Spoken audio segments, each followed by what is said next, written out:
What's up guys? Welcome to my video channel. Today is pag-usapan natin kung paano po gumawa ng printed na voucher code. So para saan ito?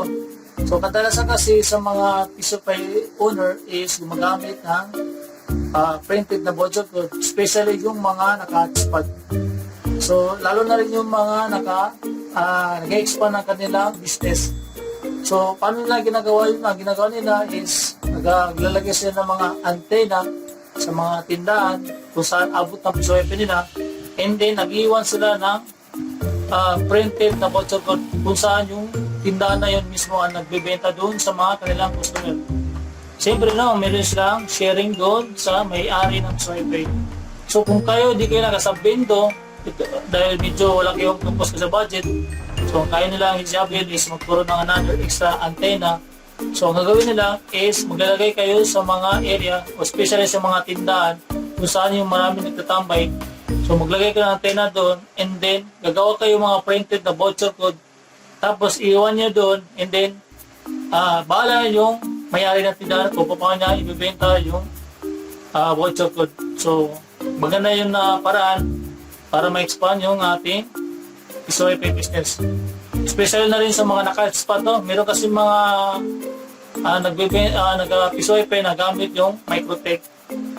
So ito, optional lang ito. Ginagawa lang ito sa mga walang nagsabiendo, hindi yung mga nag-expand ng kanila ng PSOEP gamit yung mga, sabi nga nila, yung nagpaparami ng mga antena. So sana rin ako doon sa naisip ko rin na gumawa ng print na voucher code.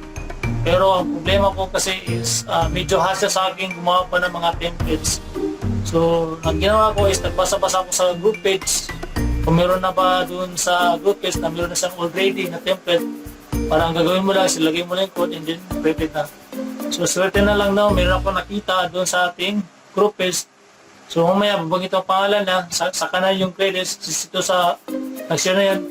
Ang problema kasi doon sa gisyan niya is marami rin hindi nakakalam paano gawin yun. Kung gisyan na paano kumaga already made yung template na sa voucher code, ang gagawin mo lang is i-upload mo lang yung files.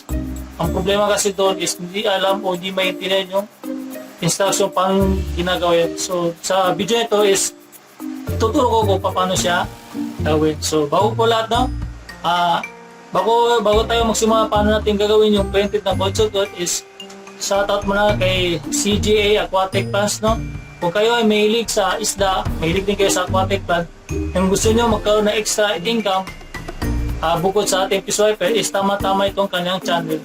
Sa channel niya is tuturo niya kung paano po magkaroon ng extra income gamit pag-aalaga ng isda or pag-aalaga ng aquatic plant. So bukod sa hobby siya, pwede siya pagkikitaan o extra income bukod sa PSOEP. So, ang ganito lang na. So, pupunta na ako sa aking malupit na laptop. Okay guys, nandito ako ngayon sa aking malupit na laptop. So, ang tanong is, anong unang gagawin natin para makapag-print tayo ng ating printed na voucher code? So, ang gagawin natin is mag-create tayo o mag-generate tayo ng voucher sa ating PSOEP. Hindi yung generated na voucher code is yun ang gagamitin natin para mailagay natin sa template ng voucher code, and then i-print natin. So ang una is kukunik tayo sa ating PSOEP. So connected na ako sa aking PSOEP, and then pupunta ako sa admin GUI ng aking PSOEP kasi doon ako mag-generate ng aking voucher. So 10.0.0.1 sa admin, and then enter. So papasok ako doon sa admin. Okay. So papasok tayo sa admin account o GUI ng ating PSOEP. Then sign in. Okay, nakapasok na ako. So ang gagawin natin is mag-generate tayo ng voucher code. So i-click natin yung voucher generator, then generate voucher. So dito example lang ito for demo purpose lang, no? So lagay ko ito sa 5 pesos, tapos 1 hour siya, and then limited siya, ang speed limit, ang download is 1.5 Mbps, tapos ang upload 3 Mbps. So dito 3,000.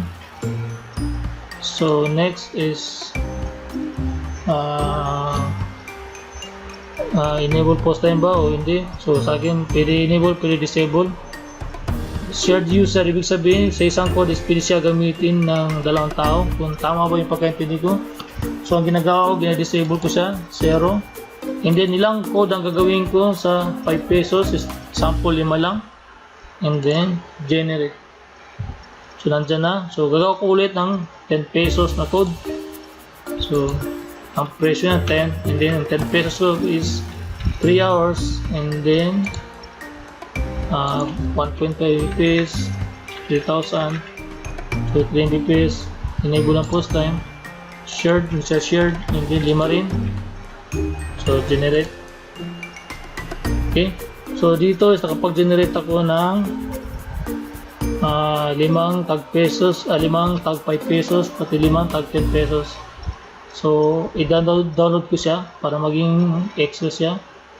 Export, tama, export. So Excel, so download na siya.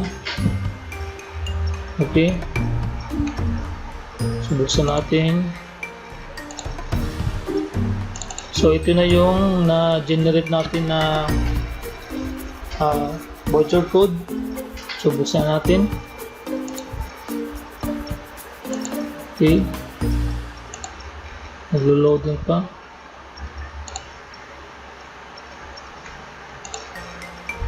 So ito na siya, no. So according sa sinabi ko, no, naghahanap ako na already made na, or ang gagawin na natin is maglalagay na natin ng code.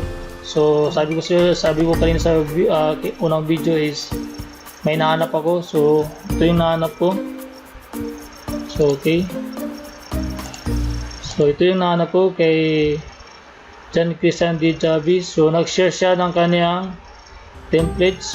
So meron siya rin sa instruction dito. So shoutout pala kay John Christian D. Javis. Kung dito sa kanya, no. So parang ginawa na is pinadali yung buhay natin para pinadali yung buhay natin na makagawa ng template. So ang gawin na natin is susundin natin yung instruction. So ang problema kasi marami hindi pa rin nakakaintindi kung paano siya ginagawa. So ito yung nakalagay dito. So ito yung instruction niya. Ito yung website kung saan tayo mag-upload ng ating code o Excel. So i-click natin po yan. So di wala siya. So connect muna ako sa aking internet connection. So dito sa Wi-Fi zone. Ito yung internet connection ko sa bahay para mapasok natin yung website. Kasi hindi ako nakapag-ulog dun sa aking Wi-Fi. So error. So, okay, connected na. So i-click na natin yan. Huwag kayong maglala guys, no? Ilalagay ko yung link sa aking video, itong link na to, para mas hindi na kayo mahirapan hanapin ito. So yan, click. So saka na ito, no, yung kanina kay Sir John Christian D. Javis. So ito yung na. So meron siyang tatlong template na pwede mo pagpilian. So ito yung kanya. So ang instruction na dito is ito. Ganyan sabi niya, extract Excel po, ganyan yan, and then so ito yung image. So ibig sabihin yung Excel natin, ang gagawin natin is ganito, may tatlong category A, B, C, and then 2. Bakit 2? Kasi dito natin ilagay yung mag-start yung row sa number 2 ito, kaya ito nilagay dito A, B, C, ito yung mga column. So yung Excel na na-download natin is gagawa tayo na ganitong style. So balikan natin yung ating Excel, yung na-download ko ng Excel. So ito yun. So ang kailangan ko lang dito is yung code, oras, pati yung presyo. So ang gagawin ko is i-delete ito, right click, delete. Tama ba? Delete. And then delete ko siya, tatanggal. Ang kailangan ko lang dito ito, pati ito. So highlights, delete, and then ito, delete din ito. So okay, nasubran sa pag-delete. So ito lang tanggalin ko, column B, delete, and then ito tatanggalin ko na lahat. Hindi na kailangan. delete. Okay. So nakuha natin yung code oras pa dito. Ang sabi dito is ito yung format, dapat mauna yung oras, code, pati yung presyo. So ang gagawin natin is papalitan natin. So ang gawin ko is ito palitan ko ng time, and then ito is code, balikan natin code and price, code and price. So tama. So dito is medyo maaba kasi ito. Ang gawin natin is copy ko dito. So tanaw po natin, no? Ito copy, lilipat ko dito. Okay, ilan ito mo nilalagay, and then pupunin ko ito, cut. So lang cut, and then nilagay ko dito, okay, paste.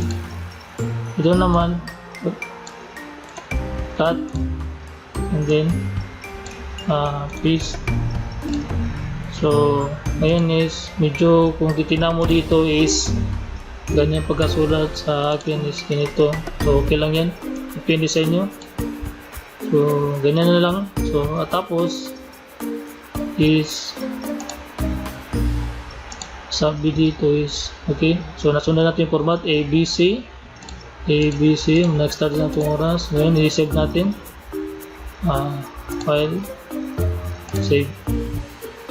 So ngayon is i-try natin i-upload dun sa website ni Sir